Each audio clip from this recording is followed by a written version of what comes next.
10월 23일 수요일 기도를 돕는 그 사람 매일 묵상.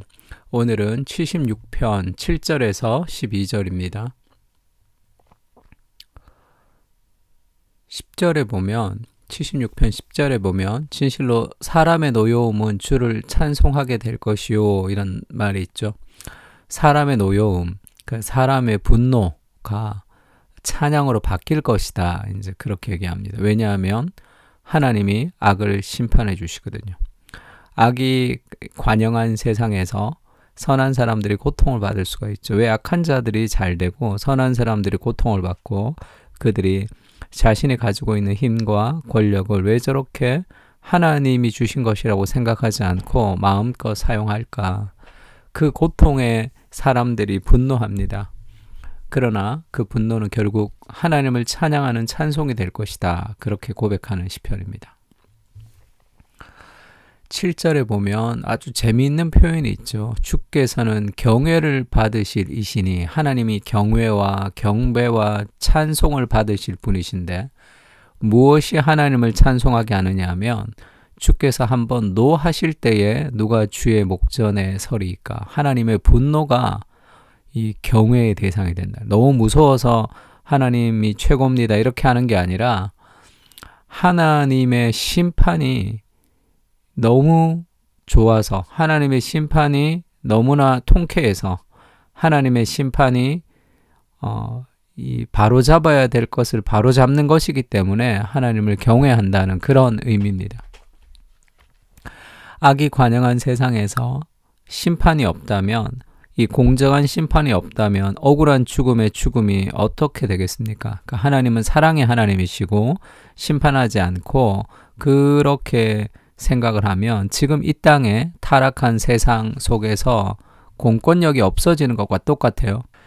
지금 이 세상에서 공권력이 없어지면 어떻게 됩니까? 완전히 아노미 상태같이 무질서한 상태가 됩니다. 제가 인도네시아 오지에서 선교하시는 선교사님이 그때 한번 무정부 상태가 한 며칠 된 적이 있다 그래요. 그러니까 미국에 흑인 폭동 막 있을 때 그때도 상점들 다 그냥 부시고 막 그랬죠. 그러니까 무정부 상태가 되면 어떻게 될 것 같아요? 성폭행과 그 다음에 약탈과 온갖 것들이 다 일어납니다. 지옥을 보는 것 같았다, 이제 그런 이야기를 들은 적이 있습니다.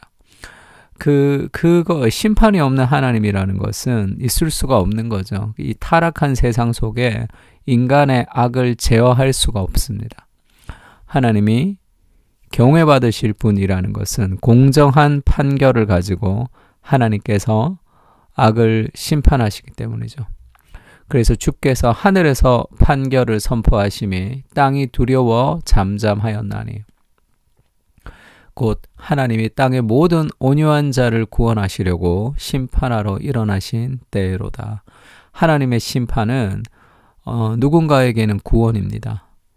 그래서 하나님의 심판과 하나님의 구원은, 그것은 공의로운 거죠. 마지막 때도 하나님의 심판과 하나님의 구원이 있을 것입니다. 그것은 공정한 판결이에요. 공정한 판결로 하나님의 심판과 하나님의 구원을 통해서 하나님의 사랑과 하나님의 공의로우심을 하나님이 온전히 드러내 주실 것입니다. 그래서 하나님의 분노, 이것은 하나님의 심판은 경외를 받을 심판이다. 악이 가득한 세상에서는 더 그렇겠죠. 그래서 두 번째는 사람의 분노, 사람의 노여움, 사람의 억울함을 하나님이 결국은 하나님을 찬양하는 찬양으로 바꾸실 것이다, 그렇게 얘기합니다. 진실로 사람의 노여움은 주를 찬송하게 될 것이요, 우리의 노여움, 우리의 분노, 우리의 고통, 우리의 억울함이 결국 하나님을 찬양하게 되겠죠. 왜냐하면 하나님이 하늘에 계시면서 이 땅을 돌보지 않는 분이 아니시라 하나님이 이 땅을 돌보시고 악도 하나님의 세계 안에서 하나님의 컨트롤 안에 있다는 것을 우리가 신뢰할 수 있기 때문에 그렇습니다. 하나님을 거역하고 이겨보려고 하는 온갖 발악이 결국 하나님의 뜻만 더 이루게 해주는 그런 과정이 되는 거죠. 악은 하나님을 어시스트하는 작업을 하는 경우가 많습니다. 그러니까 너희는 여호와 너희 하나님께 서원하고 갚으라. 사방에 있는 모든 사람도 마땅히 경외할 이에게 예물을 드릴지로다. 그가 고관들의 길을 꺾으시리니 그는 세상의 왕들에게 두려움이시로다.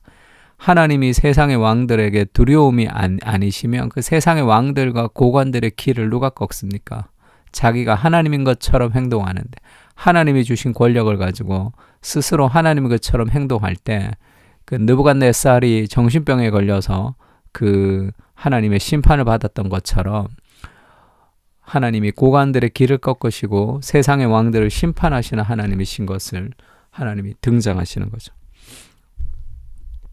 그래서 악은 스스로 망하는 경우가 있습니다. 그런데 악인의 악도 하나님의 주권을 드러내는 그런 귀한 도구로 하나님이 사용하십니다.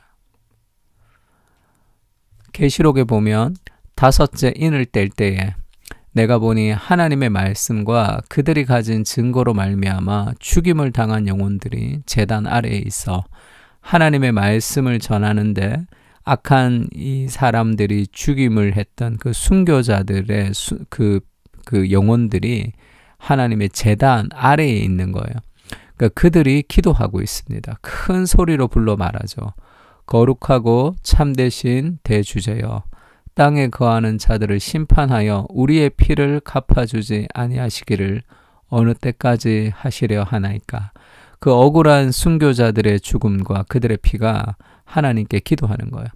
하나님, 심판을 통해서 우리의 피를 갚아주십시오. 이것이 공의로운 하나님의 심판이죠. 그들의 그 고통과 그들의 그 울부짖음이 결국 하나님의 심판의 근거가 되는 겁니다. 그래서 하나님의 심판은 공의로운 거죠. 땅에서 울부짖는 그 마음을 하나님께서 들으시고 하나님의 심판의 어떤 시작으로 하나님이 삼으십니다. 사도행전도 우리가 자주 인용했죠. 그 베드로의 설교 중에 한 가지입니다. 그리스도 십자가의 신비로움을 얘기하는데 그가 하나님께서 정하신 뜻과 미리 아신 대로 내어준 바 되었거늘. 십자가는 하나님의 계획과 하나님의 주권 안에 있는 거예요. 그러나 법 없는 자들의 손을 빌려 못 박아 죽였으나 사탄이 이스라엘의 지도자들을 부추겼고 그들이 예수를 죽였습니다. 사탄의 입장에서는 승리한 거죠. 예수가 죽었으니까, 메시아가 죽었으니까 이제는 승리했다고 생각했지만 그것이 결국 사망을 정복하고 온 세상을 구원하시는 하나님의 아이디어였다는 것을 사탄은 몰랐던 거죠. 하나님께서 그를 사망의 고통에서 풀어 살리셨으니 이는 그가 사망에 매여 있을 수 없었음이라. 그러니까 악의 입장에서는 최선을 다했지만 그 악까지도 하나님의 주권을 이루어가는 그 과정에서 사용된 거죠. 하나님의 선을 드러내는데 결정적으로 어시스트를 했던 그런 결과를 가져오게 됩니다. 그래서 우리가 예수님의 십자가에 못 박혀 죽을 때 같이 우리가 그때 있었으면 이거 뭐지? 하나님 안 계신가? 왜 이렇게 되지? 내 인생이 왜 이렇지? 이제 그렇게 생각할 때가 많겠죠. 그러나 그건 너머에 그 하나님의 세상이 있습니다. 하나님의 지혜가 있습니다. 그 십자가 안에 있는 하나님의 어마어마한 더 크신 지혜가 결국 우리의 분노를 찬양으로 바꿀 수밖에 없겠죠. 깊도다 하나님의 지혜와 지식에 부여하며 그렇게 우리가 찬양할 수밖에 없습니다. 그 하나님을 신뢰하는 거죠. 사도행전에도 이런 말씀이 있죠. 과연 헤롯과 본디오 빌라도는 이방인과 이스라엘 백성과 합세하여 하나님께 기름 부으신 거룩한 종 예수를 거슬렀죠. 하나님의 권능과 뜻대로 이루려고 예정하신 그것을 행하려고 이 성에 모였나이다. 그들의 악도 하나님의 주권 아래 있다 보여주고 있습니다. 주님의 때와 주님의 지혜를 신뢰하게 하시고 기다리며 기도하게 하옵소서. 악은 반드시 멸망당할 것입니다. 억울한 죽음은 반드시 보상될 것입니다. 궁극적인 심판자가 계시다는 것이 얼마나 큰 위로가 되는지 모르겠습니다. 우리의 노여움을 찬양으로 바꾸시는 심판의 하나님을 찬양하며 경외합니다. 하나님의 모든 성품을 묵상하며 균형 있는 삶을 살아갈 수 있도록 인도해 주시옵소서. 아멘. 우리 하나님의 그 심판, 하나님의 분노, 하나님의 정의를 우리 같이 한번 시편을 가지고 기도했으면 좋겠습니다. 이 부분에 대해서 우리가 명확하게 잘 이해하지 못하면 우리도 좀 한쪽짜리 신앙을 가지고 바보같이 착하게 살면서 아무것도 이루지 못하는 삶을 살든지, 아니면 그렇게 살다가 힘들어서 굉장히 이기적으로 살든지, 둘 중에 한 가지 삶이 될 수밖에 없습니다. 이 균형 있으신 하나님의 성품을 묵상하며 우리도 균형 있는 그리스도를 닮아가면 그런 시간이 되면 좋을 것 같습니다. 다 같이 기도하겠습니다.